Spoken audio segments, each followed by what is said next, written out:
हिवाळ्यात कोरड्या त्वचेसाठी काही टिप्स. नंबर 1.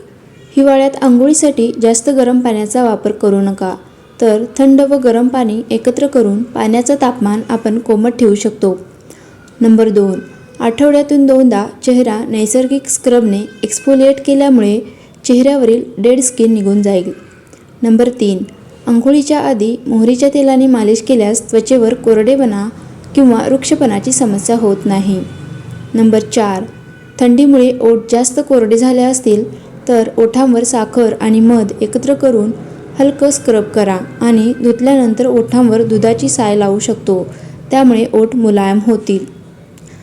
नंबर 5. अंघोळी झाल्यावर नैसर्गिक मॉइश्चरायझर म्हणून कोरफड जेल वापरू शकतो. त्यामुळे त्वचा मुलायम राहायला मदत होते.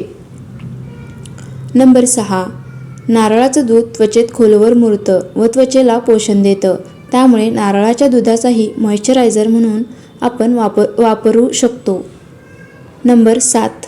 कोरफड हे एकसुद्धा नैसर्गिक मॉइश्चरायझर आहे जे त्वचेतील ओलावा कायम ठेवण्यास मदत करतं. कोरफडीमुळे डेड स्किन सेल्स जीवित होतात आणि त्वचा चमकदार होते. नंबर 8. मधात गुलाबजल मिक्स करून हे मिश्रण चेहऱ्यावर लावा. त्यामुळे त्वचा कोमल आणि चमकदार होते. नंबर 9. रात्री झोपण्याआधी संपूर्ण शरीराला ॲलोवेरा जेल लावल्याने त्वचा कोरडी पडत नाही आणि शरीरावर खाज पण होणार नाही. नंबर 10. हिवाळ्यात तहान कमी लागत असल्यामुळे आपण पाण्याचे सेवन कमी करतो. त्यामुळे शरीर व त्वचा हायड्रेटेड राहत नाही. त्यामुळे जास्तीत जास्त पाणी पिण्याचा प्रयत्न करा. या टिप्स तुम्हाला आवडल्या असतील तर व्हिडिओला लाईक आणि शेअर नक्की करा. चॅनलवर नवीन असाल तर अशा नवनवीन टिप्ससाठी माझ्या चॅनलला सबस्क्राईब करा. धन्यवाद.